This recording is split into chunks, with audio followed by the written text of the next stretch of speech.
Welcome to Stories of Impact.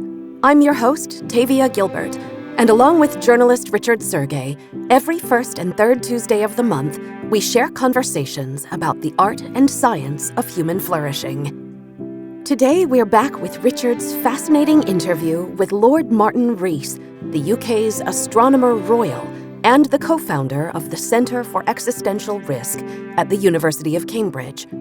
Joining them in conversation are two of the centre's research associates, nuclear war expert Dr. Paul Ingram and geohazards and geocommunications scholar Dr. Laura Manny. They discuss the centre's research around potential risks to civilization and life on Earth as we know it, from nuclear weapons to pandemics to natural disasters. And perhaps most importantly, they share what gives them a sense of hope for the future of humanity and for the planet. Here's Richard. The Center for Existential Risk, tell me what it is and what its mission is about. Well, it was founded about 10 years ago, and its main mission really is to try and understand and, if possible, alleviate the new class of risks, which stems from the fact that the world is more interconnected and nations and individuals are more empowered by new technology. And so for the first time, there's a serious threat of global catastrophes of new kinds caused by humans collectively, like climate change, or by a small number of humans by misapplying bio or cyber. And there's a whole range of technologies, and we want to try and understand them in the hope of doing something to mitigate them. Paul, from your perspective, you're looking at climate, you're looking at technological issues. Give me the panoply of issues that the center looks at. Yes, certainly. So we're looking at hazards that include emerging technologies, but also technologies that have been with us for a little while, like nuclear weapons, biological weapons, and the pandemics that we've seen recently. We're also looking at more natural hazards and looking at volcanoes and asteroids, but mostly we're looking at the ways in which these hazards interact and the vulnerabilities that our societies suffer from as a result of this, vulnerabilities that are increasing with the complexity and with the relationships. And we're looking at ways in which society can better govern itself, the way in which we can overcome some of the collective action problems that mean global governance is so challenging in these areas. If you were to list the top 2 or 3 or perhaps 5 issues facing the planet, what would they be? Richard, I always hate that question. Well, every journalist has to ask that question. I understand. And the reason why I hate it, I'll just say, and then I will try and answer it. The reason why is because if an alien were to land on this planet a few months after we destroyed ourselves and asked itself the question, what was it that finished the human race off? We would almost certainly have a complex answer, or they would, explaining the ways in which all these different things interacted and how the roots of our destruction have been based in the way in which human beings have managed their technology and each other for quite some time. Having said that, and having studied nuclear weapons for the last 40 to 45 years myself, I would say that they're pretty serious and up there. But on the other hand, if we had a super volcano erupt of sufficient magnitude, that would finish us off much more certainly than a nuclear war. Then you have the emergence of very uncertain, very unpredictable technologies that are proceeding at significant pace. And a large proportion of our centre is devoted to the uncertainties around artificial intelligence and the way in which human beings will have less and less control over the outcomes and the way in which artificial intelligence is likely to interact with these other hazards.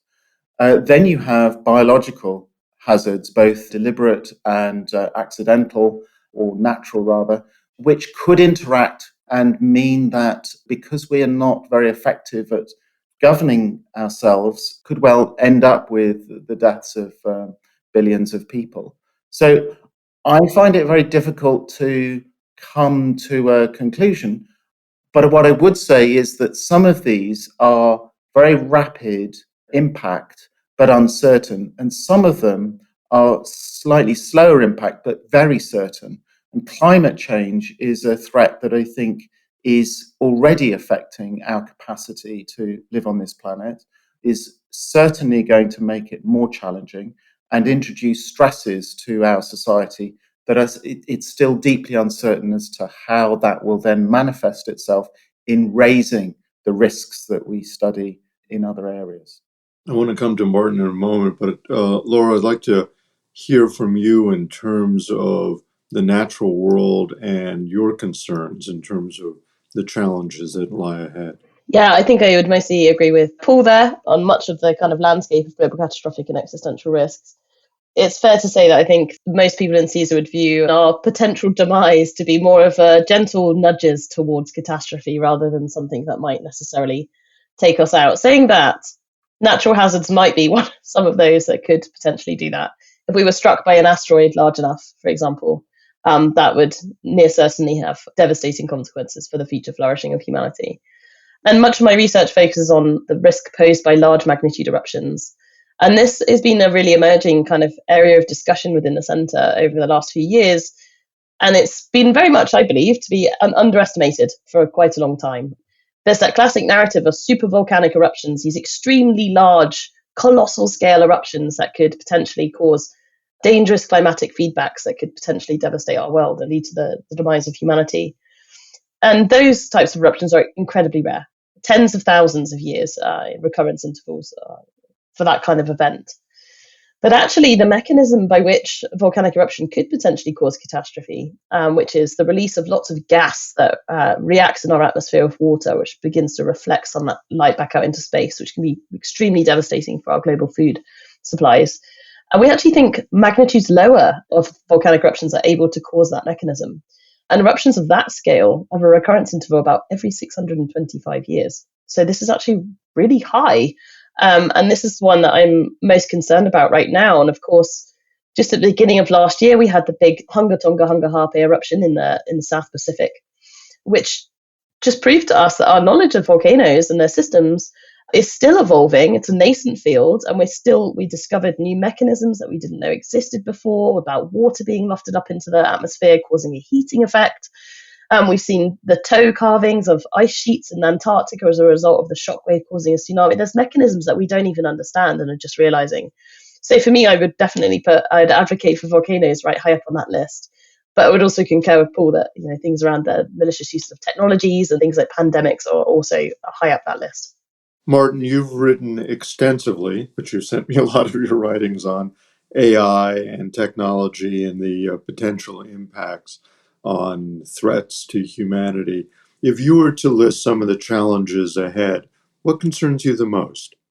Well, I'd like to say I'm very concerned about what we've heard about the collective effect of humans being more numerous and more empowered by technology on the planet is what's leading to climate change, loss of biodiversity, mass extinctions, and things like that, and even natural phenomena like volcanoes and asteroid impacts. Although their rate is unaffected by humanity, their consequences are greater in a densely populated world where we depend on technology. So that's why they're on our list of important threats today. But I think the kind of threats that my writings have focused on are the ones which are caused by misuse of new kinds of powerful technology, where just a few bad actors, as it were, could cause a catastrophe that could cascade globally. And this is true of both cyber and bio.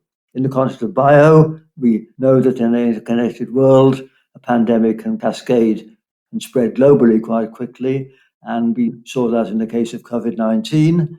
And of course, we are aware that there could be natural pandemics which will spread in the same way, but could have a much higher fatality rate than COVID-19. So we have to worry about those, but we have to worry even more about possible engineered pandemics, because as we know, it's possible to do these so-called gain-of-function experiments and make a virus more virulent or more transmissible.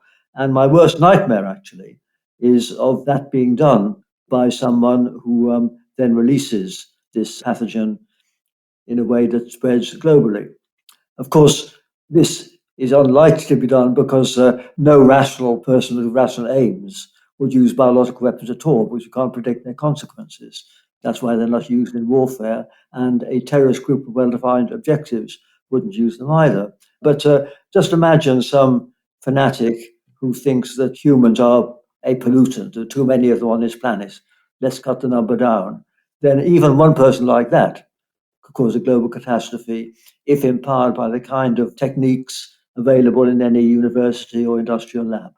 So that's my number one reaction. And in a similar way, cyber attacks, as we know, can cause massive damage to the infrastructure, electricity grid in a large region and things of that kind. And of course, we're very aware at the moment of the other dangers stemming from misuse of IT, chat GPT, and all that, which have huge benefits. We benefit hugely from social media and Google and all that, but we all know very much what they can do for breakdowns in society, etc. So I would say that it's bio and cyber, which are the two new technologies, we should worry about at least as much as we worried about nuclear 50 years ago. Paul, I'm curious whether you feel we're at or near a tipping point in any of these three areas that have been outlined: environmental, advancing biotech, or cyber/AI. Do any of them in particular feel like we're near that tipping point or at it? It's very difficult in advance of a tipping point to say with any certainty that we are close to a tipping point. What I would prefer to say is that the speed of change is clearly rapid and accelerating. And I think even those who have a great deal of focus and expertise in the machine learning enterprise have been astonished at how fast this progress has been in the last few months and years. What previously we thought would take 10 years appears to have taken less than 2 years. And so it's incredibly difficult to judge in advance where the world will be sitting with regards to artificial intelligence in 2 or 3 years from now, making the life of the science fiction writer extremely difficult, but certainly making the life of any planners and people interested in resilience extremely challenging. Which means that those of us in the centre and in similar areas looking at the problem of huge global catastrophic risk have to use quite challenging methods that go beyond the traditional when we think about what the future holds and how systems that in the past worked to some degree are likely to break down and what the consequences are likely to be. And just to give you an example there is a strong consensus behind the idea that we've been very lucky not to have had a nuclear war in the last 70 years. That system of nuclear deterrence had some level of stability, even whilst those of us who were skeptical were very concerned about it. But that stability, such as it was, looks increasingly precarious in relation to the speed of change and the acceleration. So there is certainly an idea, a very strong idea, that we will reach a tipping point and that that's a really big challenge. I don't know if that's 6 months or 12 months or 5 years down the line, but what I do know is that the acceleration is rapid. When you refer to nuclear deterrence, obviously you're referring to MAD, mutually assured destruction, which has basically kept us, ironically, safe for 70 years, correct? So I would contest the word safe. What it has done has meant that those that have the capacity to wage strategic war have been more hesitant than they would otherwise have been. But this is not a safe system, and it's becoming, I would posit, increasingly unsafe for the various reasons we're talking about.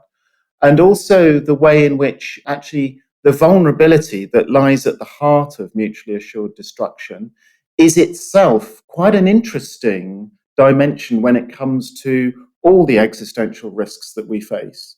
It's very important as we look at the ways in which global governance can be improved to recognize at the very first level that we are mutually vulnerable. And in that mutual vulnerability, there are opportunities to act collectively and cooperatively. But the vulnerability at the heart of mutually assured destruction can only get worse if we go further and further away from systems that have significant control over the problems we face. We'll get to some of the solutions in global governance in a little bit. But Martin, I'm interested from your point of view, having written so thoroughly on AI and technology, you know what's called the law of unintended consequences. Mhm. Tell me about it and how important it is in trying to understand technology and its advancement for the good when it turns out that we can't always predict the outcome. Well, I think cascading consequences are important. If we take the recent pandemic, it was clearly a medical problem, but certainly in this country, and I think in yours, it had a big consequence for schools and education, a whole generation of kids. So that's an example of where different segments of society, different parts of government had to be engaged in an emergency plan. And so that's going to be true, I think, of any global catastrophe. And going back to what Paul was saying about nuclear disasters, then the reason a catastrophe could be even worse would be if the world's food supplies get disrupted. And so it could be that starvation is more of a problem than the original explosions and their immediate fallout consequences. So I think that's a concern, the unintended consequences. And of course, in the context of biological developments, I use the phrase bioerror or bioterror. And if we think of pathogens, then the worst case, obviously, is a virus, which is lethal and can spread, a version of, say, the Ebola virus, which could be transmitted through the air or something like that, which would be worse than the kind of natural pandemics that we have or which we think are likely to have. That's one thing. But also, there's the risk of unintended consequences, leakages from labs. There are over 60 of the so-called Grade 4 secure biolabs around the world. And one can't be confident that they are all that secure. Of course, as you know, there's still a debate about whether COVID-19 was a leakage from the lab in Wuhan where they were doing gain-of-function experiments, or whether it was a natural transfer from animals to humans. So we just don't know the consequences of doing dangerous experiments, for instance. Before I turn back to Laura, Paul, I've got another question for you around the issue of AI and emergent behavior that we don't understand. Talk to me for a few minutes about where we are on AI, what concerns you, and emergent behavior, what we need to try and understand to make sense of this new world that we're creating. One of the features of machine learning as it has been developing is that the programs have been set up in such a way that they can learn and they can modify their behavior. And there is inevitably inside that system a black box in the sense that nobody, not even the programmers, understand how it's done, how it has achieved what it has achieved, and where it is going. An example of this is in the large language models that we've seen in their latest iterations this year, where there has been some apparent development in the way that they have returned answers that seem to go beyond the capacity that the original programmers believed it had. And of course, what happens then is that people attribute more to the machines than is actually going on. And it feels as if we're interacting with beings that are close to us in terms of the way and the capacity for thinking and for experiencing. And I think what we don't know moving forward is how that translates into outputs that then have an impact on social cohesion and on the capacity for these machines to be misused. I mean, a very obvious area at the moment is the way in which machines can be used to spoof human beings. such that all sorts of systems that we depend on for our integrity, be it legal or political or otherwise, or privacy, is encroached upon. And that's very concerning, but it's only one area of a whole variety of concerns that emerge as the capacity of artificial intelligence strengthens. This is what are known as deep fakes, correct? That's right. Explain that to me and why you're concerned about it. Yeah, so deep fakes can be images, or they can be audio, or they can be videos, they can be text. And the capacity of the large language models now is such that they can be instructed to mimic human beings and specific human beings. So it's possible now for somebody to ask a large language model to interrogate the historical writings of an individual and then come up with text that is impossible to distinguish between the actual writings of that individual and the machine, such that one's spouse, for example, could be imitated and you would then respond to their email believing it was their email. There can be videos that are so effective in mimicking the personality of the individual they're mimicking that it's impossible now, this is not the future, this is now, it's impossible to know when you're seeing a video whether that is a real video or a fake video.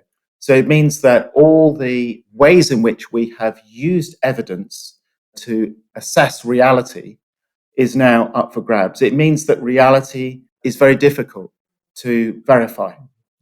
If I could add just to this, we don't know what's going on inside the machine, and it can have apparent insights which are beyond a human. The first case of this was the famous AlphaGo computer, which beat the world champion in Go by making a move that baffled all the experts, but turned out to be clever, but one they'd never thought of. And so that was an example where it has special insights. But the downside is that there could be some hidden bugs in these programs which do emerge. That's why you get sort of odd answers from ChatGPT sometimes. And that's the reason why we should not readily delegate decisions about human beings to machines. I mean, if we are going to be sent to prison, recommended for surgery, or even denied credit by the bank, it's not enough for us to be told that on the whole the machine does a good job in making the assessments. We feel we ought to be able to contest a decision and have a real human being responding, because there could be hidden bugs in the system. And there always will be, but more and more as they get more complicated. But they are going to be displaying superhuman capabilities in more areas. This doesn't mean that they're a super brain, because no one is saying they need to be conscious to do all this. It's just that there are many, many different ways of displaying different kinds of intelligence. An example I would give is that back in 1900, if people thought about flying, they'd be surprised if anything could fly without flapping its wings. Whereas, of course, planes develop quite differently. And similarly, there are kinds of intelligence which we think are specific to the flesh and blood in our heads, which could be mimicked effectively by some machine, but it doesn't mean that the machine has the consciousness which a human does. Well, since you've opened the door to that, Martin, I'm curious, are we, I mean, there's the old term within technology of thinking machines. Are we creating the potential for conscious machines in our understanding of that? Well, I'm not sure we would ever say they were conscious, or we needn't say that, and still less that they have emotions. But I think we are entering a regime where machines, if we're not careful, can interact with the real world via the Internet of Things and interact with each other. In fact, there was an interesting paper in the Wall Street Journal just a few days before we're speaking about whether the different ITs could start fighting each other, trying to gain territory themselves. So these are possibilities, but it doesn't mean that they're going to be in any way like human intelligence, even if they can surpass it. But if I can sort of make a special point as a scientist, I think that these AIs can, through their greater speed and their learning powers, do things that no human could ever do. Just like they can play Go and chess better than humans, they may be able to work out the 10-dimensional geometry of string theory better and more quickly than any human ever can. So maybe the way we will know if something like string theory is a correct description of the micro world will be if some machine churns away, given the parameters of the theory, and spews out at the end the correct masses of the particles and things like that, which are otherwise unexplained. So they can have a huge benefit. And we know already that they've been able to work out the shape of proteins better than any human. And so they're going to be very positive in many ways. And so the challenge really is to take advantage of all these benefits, but be aware that since we can't understand what's going on inside them, we have to be cautious about handing over power to them. Laura, on the earlier point where I asked about tipping points, I know you're a volcanologist, but in terms of the environment and climate, we've heard that we're near a tipping point on climate, but it seems if you look at the polling, it is still such a removed issue from most people's agenda, and things that are much more important, like can I put food on my table or do I have a job? Climate seems, at least among pollsters, to be one of those issues, despite its importance, to be low on the totem pole.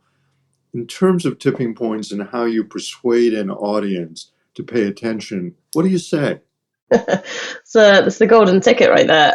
But yeah, I would agree. And a lot of the work that we've kind of done throughout the last few years has been trying to understand this exact issue. Why do some people take some risks more seriously than others? And why are some more motivational for people? Why are they have a higher intrinsic value? And how can we encourage that to be the case? And that's the case across most existential risks for a number of reasons. There are many challenges associated with some of these risks. Climate, I think we can bracket with many of the challenges that we have for many existential risks and global catastrophic risks in terms of communication and prioritization, but also has some unique challenges on its own. So first and foremost, many of us are not feeling or not realizing that we are immediately seeing the consequences of climate change. It seems a distant problem, somebody else's problem. And that's one of the biggest problems, one of the biggest challenges to overcome for this. Meanwhile, there are islands the other side of the world that are being inundated by floodwaters. There are the strongest monsoons that we've ever recorded. The ozone hole is the largest for the longest period of time. There's many different consequences that affect all of us, but because we sat here in Cambridge, surrounded by lovely, are not feeling those immediate impacts, it becomes a distant problem, somebody else's problem. And so that is one big challenge for dealing with some of these risks, but we are making progress on that, seeing small island developing states taking much more stance in the UN circles to be able to advocate for their own risks. With global catastrophic and existential risks, one of the biggest problems is some of these are seen as long-term risks. These are seen as future problems that don't kind of feature in our day-to-day world. And of course, if your local politician came to you and said, "Oh, my manifesto for this election is that we're going to deflect all asteroids with any threat to pose to Earth," of course, you would not potentially vote for this if your garden floods every year from the local river or something like this. It's the way in which we want to prioritize those risks personally in our own context and our own environments too. But not all existential risks and global catastrophe risks are long-term risks. Of course, we've got Paul here who works on nuclear risk, and we are on the cusp of a potentially dangerous scenario. Volcanic eruptions, I mentioned the Tonga eruption earlier. This eruption happened. We weren't expecting it. We didn't know it was going to be that large. A large magnitude eruption with catastrophic consequences could happen at any time. Just like with asteroid impact. Yes, we have excellent surveillance, but we still have a large portion of the sky that we are unable to look at because it points towards the sun, and therefore we're not able to see many of the objects. And it could just come from there. There could be a threat that emerges that we didn't see before, and suddenly we may have a very short window of time to kind of think about those risks. So some of these are more pressing than others may think. Some of the other challenges as well is around how we prioritize risks in our own world. And one thing I like to talk about a lot in my research is the kind of emotional kind of value that some of these risks have. So one of the analogies I like to use quite often is we were all really emotionally affected by the images of the turtle with the plastic straw up its nose, about microplastics in our oceans. And microplastics have had massive traction in the aftermath of this and banned. It was incredible to see that kind of pace of having many microplastics kind of banned from single-use plastics and things like this. But no one's talking about the unseen risk, which is plastics in our ocean leach chemicals and compounds into our natural environments, which affect our ecosystems. We're seeing pods of dolphins and whales that are infertile because of PCBs that are long lasting in our environments, staying there in that supply chain. And there's this disengagement between understanding what actually some of these risks are, because they're unseen risks. It's very difficult for people to visualize what the risk of an AI might be, or these kind of approaches. So it's a very complex issue to kind of overcome, and understanding how we can effectively talk about these risks and motivate people to kind of take them quite seriously and switch from that kind of extrinsic motivations to intrinsic motivations. But it's very much around building awareness, first of all. But a lot of this kind of starts with governance and policy level, and trying to get those issues onto tables somewhere and trying to get that taken quite seriously. If I could add a very short footnote to that, it's certainly true that in order to make people care about the oceans or the environment, scientists can campaign, but we need charismatic influences. And I'd like to give an example of two. The papal encyclical of 2014 was the first time a pope had said that humans have a duty to the rest of creation rather than just having dominion over it. And he has 1 billion followers, and that made a big difference to the 40 consensus at the 2015 climate conference. And it's been our secular Pope, David Attenborough, who has done more than anyone else to alert people to the problems of ocean pollution and that sort of thing through his films showing, for instance, albatross returned to its nest and coughing up for its young, not the longed for food, but a few bits of plastic.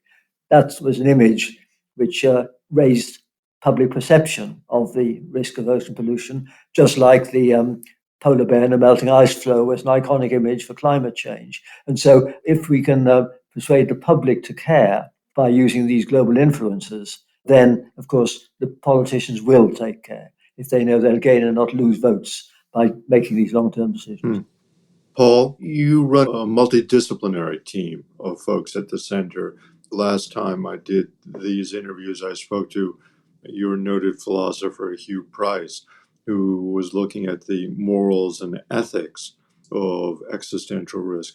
Talk to me for a moment about values and ethics and morals and how they play into trying to understand risk. The important thing, I think, around this is to recognize that the relationship that we have to these risks and the relationship that we have to each other is part of what defines us as human beings. And the question that interests me here is not only how do we manage these risks and minimize them, but also what does it mean to us as human beings and the ethical dimension of our identity if we are willing to set up and promote systems that threaten our annihilation. It seems to me to undermine our sense of who we are and what a life well lived is, both individually and collectively. So if I can speak personally for a second, having the opportunity to work on these risks and to be considering how best we respond to them and reduce them gives me a sense of purpose and meaning. And I think that's true for everybody at the center. And whilst it may seem to be a very dark and we can be accused of being doomsters, actually it's a real opportunity to put in perspective what a life well lived is. I think collectively, and I was having a conversation with one of our colleagues just before we came on here, I think collectively there is an opportunity for us to use existential risks as a way of asking the question, where are we going as a collective humanity? And how do these existential risks point us in the direction of improving our relationships with ourselves and with the ecosystems of which we are part? And that ethical question, it may look as if we're focusing on the dark side of our humanity, but actually there's real opportunity here to ask some of the questions that human beings have been asking themselves for thousands of years, but in the light of really difficult challenges today. I mean, one of the centerpieces, Martin, for the foundation is human flourishing. So Paul is, in some sense, making that connection between the dark work you're looking at and human flourishing. What would your answer be to the ethics and morals of trying to understand existential risk? Well, I mean, I think we know how much we owe as a heritage to prior generations in terms of infrastructure and ideas and our entire civilization. And surely we owe it to pass on to future generations a equal legacy and not a depleted and devastated world.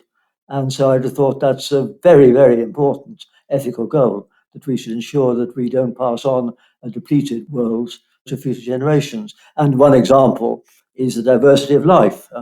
I like to quote E.O. Wilson, who said that if human actions cause mass extinctions, it's the sin that future generations will least forgive us for.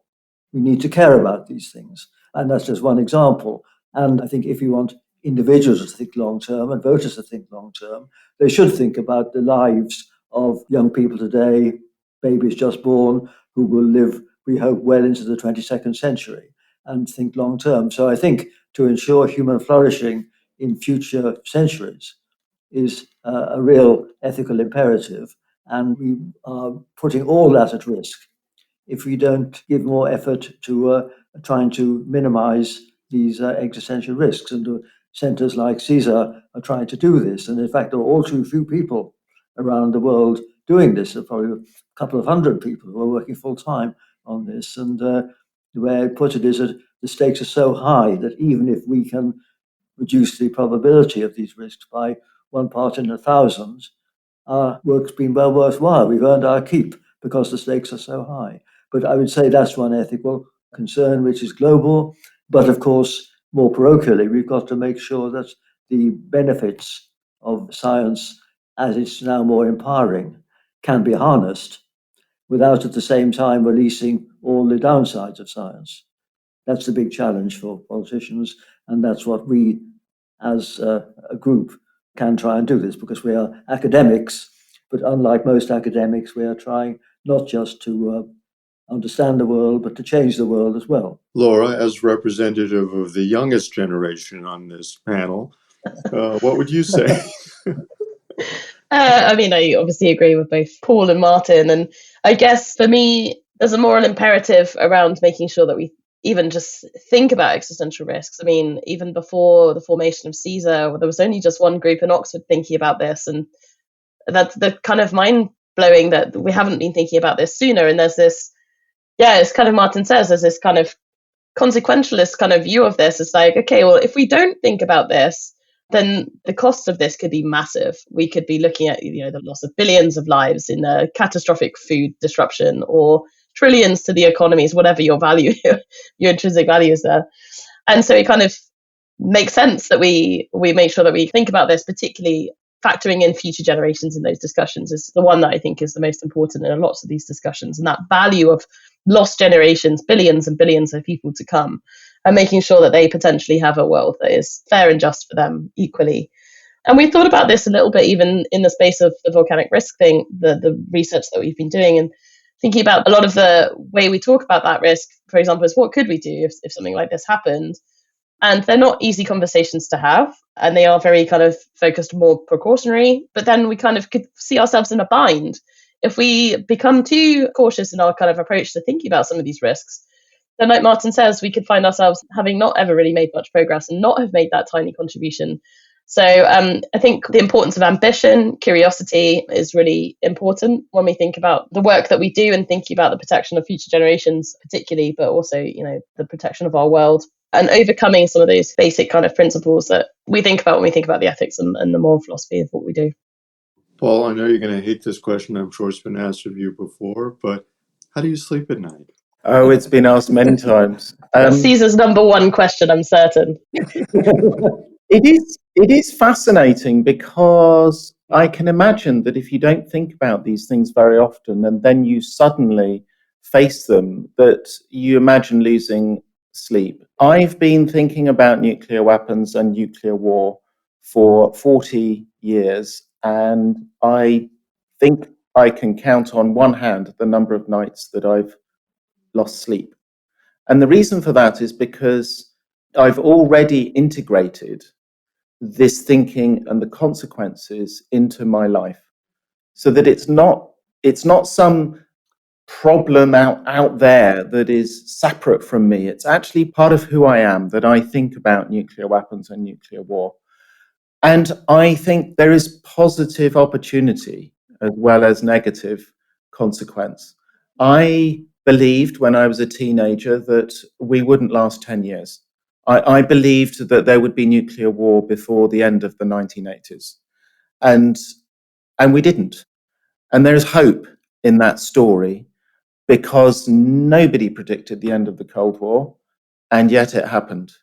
So I sleep because I have hope, even though there are so many reasons why life could get more and more challenging unless we do change course.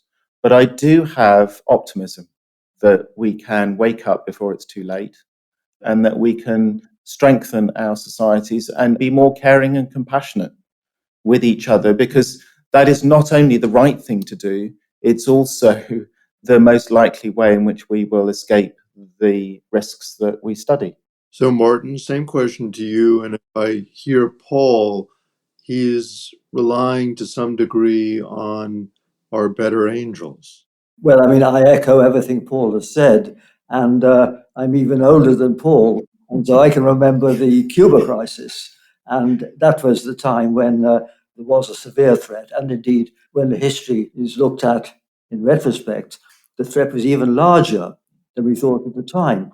And I personally think that had I known that the risk was as large as it proved to be from later records, I would not have supported at all the policy of mutual assured destruction. I think the risk was too high. I'd rather have faced the certainty of a Russian overrun of Western Europe than even a 1 in 5 chance of the destruction of civilization. So I wouldn't have taken that risk. And I think many people feel the same. And I think the risk is at least as high now.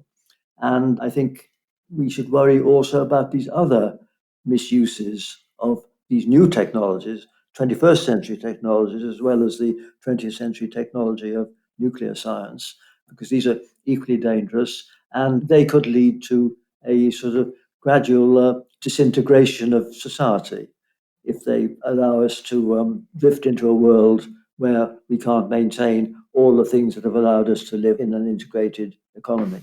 Let's end on a positive note, not that the conversation hasn't tended toward that. Laura, with you, in terms of solutions, among them better global governance, what do you point to, and what do you think the journey looks like over the next few years for the center? I'm pretty hopeful that we're on a positive track. And yeah, lots to focus around governance solutions and making sure that this becomes the most important agenda in some of these conversations. And I think we are seeing progress to that. I think the COVID pandemic and the Ukrainian war has really helped to put some of these discussions on the table. We heard Boris Johnson quoting Toby Ord in the floor of the UN, and these are conversations that are now landing on the table in different UN departments too. So I'm really hopeful that that's going to be something that's emerging much more strongly over the future. For me, in terms of some of the other work that I do in terms of thinking about volcanic risk, we're thinking much more practically about physical solutions. Are there things that we could actually do to kind of mitigate and prevent risk? So we're starting to think about advocating for better surveillance, monitoring networks for volcanic eruptions, but greater research funding and resources to understand which volcanoes could potentially have the eruptions that might have this problem. And even thinking about solutions, are there geoengineering solutions that we could potentially consider that might be able to mitigate or prevent the risks posed by large magnitude eruptions? So I think there are lots of solutions on the horizon. I think I'm quite motivated to see that lots of people has become more of a normal conversation than it was even just a few years ago when I joined CSER. Many people, and I used to say the word existential risk to people, and I work with many people in risk. They would say, "Oh, what's that?" And now it's like, "Oh yeah, existential risk." So this is already a really positive movement towards seeing that the publics are getting better understanding of what these risks are. And of course, that kind of leads to this change, this kind of societal change for understanding risk. The COVID pandemic is this really crucial moment in our history it gives us a pedestal to say, look, we don't ever want to go through something like that again. We've just seen countless of millions of people die and they didn't have to. There are things that we could have done about that.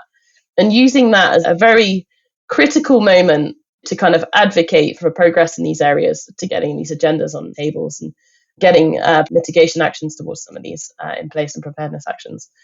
So I'm really hopeful for that side of things. Yeah, I am optimistic about our future. Paul, for you, solutions, global governance, technology, where do you come down? So there are various ways in which there are wicked challenges around global governance, collective action problems across cultures that are suspicious of each other. As somebody who has studied the really significant challenges of nuclear weapons management across countries, I'm not a blind optimist. But what I would say is that there are reasons to be hopeful that we can find ways around. We have found ways around.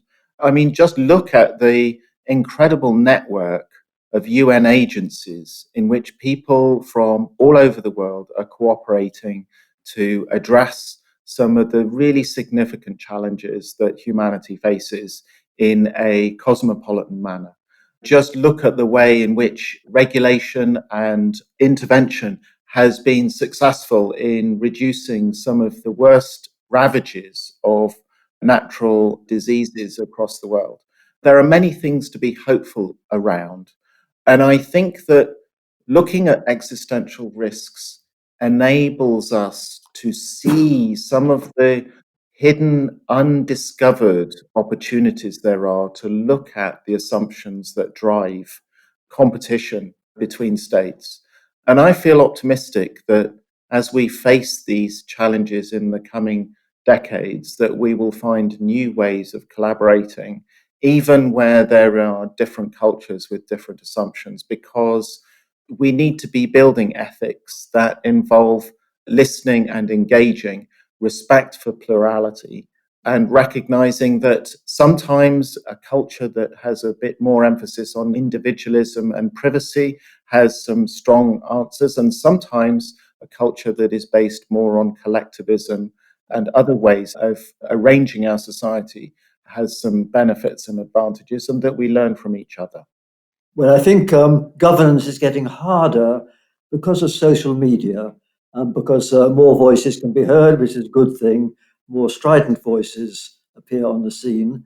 And also, those in disadvantaged part of the global south know what they're missing. They are rightly embittered by the unfairness of their fate, and they're not going to be as content to continue with the status quo. That's going to be a problem. And I think also we are going to need more organizations along the lines of the World Health Organization and the International Atomic Energy Agency to deal with enforcement of pledges in CO2 reduction and climate change, for instance, and also perhaps in dealing with the international conglomerates who control the internet. We need to have international agreements. And above all, we need to involve China, because the fact is that the Gemini is going to move after 4 centuries from around the Atlantic to East Asia, and we've got to accept that and realize that any stable world has to involve bringing in China and related powers as well as the Western powers. Last question for Paul, which is a must on the Templeton World Charity Foundation's efforts with you. How important has it been? I know your project is coming to an end, but it will continue to live. So just talk to me for a moment about TWCF's efforts with you and the mission, how important it's been. So let me say from the outset that the Templeton Grant has sat at the core of the centre's mission and activities for the last 6 years. And the reason for that is because it's so wide-ranging, it's innovative in the way we have been operating. We've been looking at things that go beyond the traditional academic, such as Lara's work on communications and the science policy interface, as well as methods that are on the cutting edge of scientific progress, such as foresight work, which in the past has been rather underdeveloped. And Templeton's funds have enabled us to operate within these areas in ways that will absolutely continue strongly, because we have discovered the importance and reinforced the importance of these approaches. So we are extremely grateful to Templeton and recognise that Templeton's contribution to the centre will have years of legacy to it. Not only the individuals and their methods will continue and develop, but the centre itself and the way in which we collaborate with others has been hugely impacted by the grant. Excellent. You've been incredibly gracious with your time. It's been a wonderful conversation. I have only 600 more questions to ask, but I'm not going to. I think it's lovely that we get to end a challenging conversation with laughter. Special thanks to Richard Sergey and this week's guests, Dr. Martin Rees, Dr. Paul Ingram, and Dr. Lara Manny. If you enjoyed this expansive conversation, be sure to check out Dr. Ingram's inspiring and timely TEDx talk, Finding Purpose Within a World in Crisis. We've shortened the URL for you, so you can find it at bit.ly/42, lowercase s, uppercase R, uppercase N, lowercase r, lowercase g. If you appreciate the Stories of Impact podcast, please follow us and rate and review us. You can find us on Twitter, Instagram, and Facebook, and at storiesofimpact.org. And be sure to sign up for the TWCF newsletter at templetonworldcharity.org. This has been the Stories of Impact podcast with Richard Sergey and Tavia Gilbert. Written and produced by Talkbox Productions and Tavia Gilbert. Senior producer Katie Flood. Music by Alexander Filipiak. Mix and master by Kayla Elrod. Executive producer Michelle Cobb. The Stories of Impact podcast is generously supported by Templeton World Charity Foundation.